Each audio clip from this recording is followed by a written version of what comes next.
আসসালামু আলাইকুম রহমতুল্লাহ। তো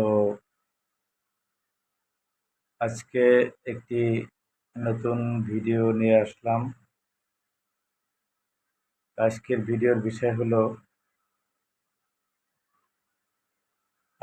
গাজার উদ্দেশ্যে রওনা হওয়া বিশ্ব স্বাস্থ্যকর্মী ফটিলার উপরে ইসরায়েলের বর্বরোচিত হামলা এবং তাদেরকে অ্যারেস্ট করার বিষয়ে আমি যে একটি কথা বলতে চাই। তো বিশ্ববাসী আমরা কিভাবে গাজার এই বর্বরোচিত হামলা সহ্য করে যাচ্ছি। যদি আমার মতো একজন সাধারণ মানুষ এর পক্ষে এর প্রতিবাদ করাটা অত সহজ না। তবে আমি এই সামাজিক যোগাযোগ মাধ্যমের পারপাস আমি আমার মন্তব্য জানাতে চাচ্ছি যে এই ফটিলা বিশ্ব স্বাস্থ্য সংস্থার লোক এই ফটিলার মাধ্যমে যখন গাজার সেই নিষ্পেষিত নিপীড়িত গাজাবাসীর জন্য সাহায্য সহযোগিতা নিয়ে স্পেনের বার্সেলোনা থেকে রওনা হয় এবং বিশ্বের বিভিন্ন দেশ থেকে তার সাথে সেই বহরে অনেক জাহাজ যুক্ত হয়।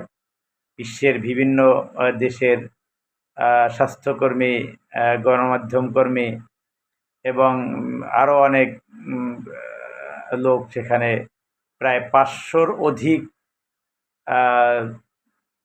লোক ছিল সেই বহরে এবং 40 থেকে 50টি জাহাজ এই বহরে ছিল।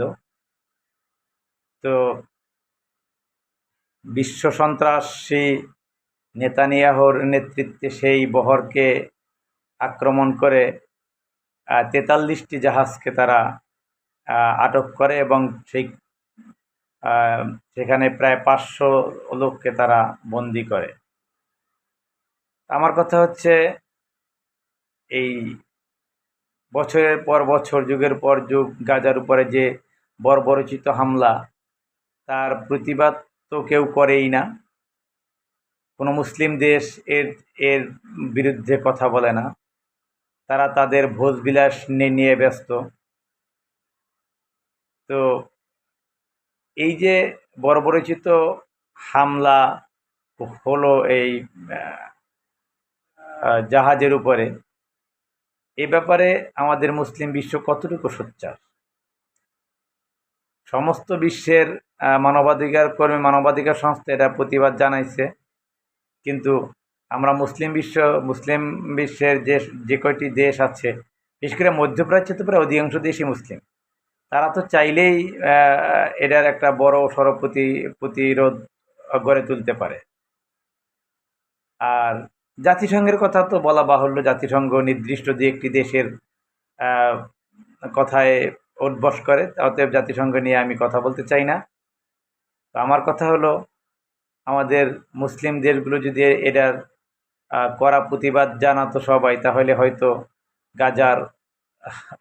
গাজার ভাই বোনদের জন্য, মা বোনদের জন্য এই দুর্বিষহ সময়ে এত দীর্ঘ টাইম স্থায়ী হতো না হয়তো।